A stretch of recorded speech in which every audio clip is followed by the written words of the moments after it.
Nous sommes de retour dans le live sur TV Finance et nous allons désormais ouvrir votre rubrique La Minute Pédagogique, une rubrique qui a pour vocation de vous présenter les différentes fonctionnalités de notre site internet www.tvfmedia.fr.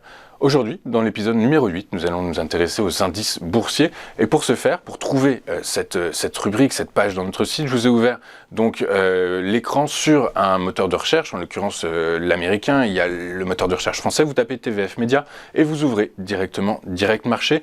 En cliquant sur ce lien, vous aurez accès à l'ensemble des indices, l'ensemble, j'exagère un peu, les principaux indices par zone géographique répartis par pays.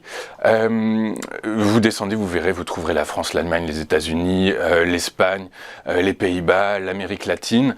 Moi, je vais m'arrêter très rapidement sur le CAC Mid & Small. Le CAC Mid & Small, c'est l'indice boursier français consacré aux PME cotées. En cliquant, eh bien, vous avez l'évolution de cet indice, la cotation en temps réel d'abord dans un premier temps, l'évolution de cet indice sur la journée d'hier, puisque nous sommes avant l'ouverture des marchés, donc c'est l'évolution indicielle hier. Vous avez également donc le résumé, d'abord la composition du CAC Mid & Small, ensuite le résumé, c'est-à-dire les volumes échangés, la valorisation, avec la date en référence à ces derniers échanges.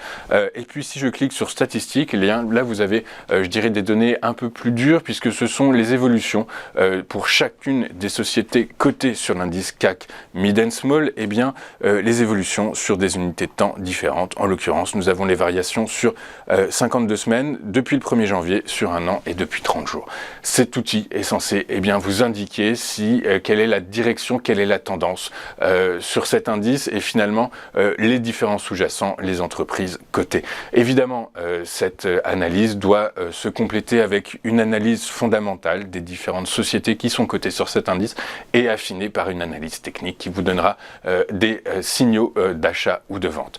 Voilà, c'est la fin de cette rubrique. Je vous marque une pause et on se retrouve tout de suite dans le live de TV Finance.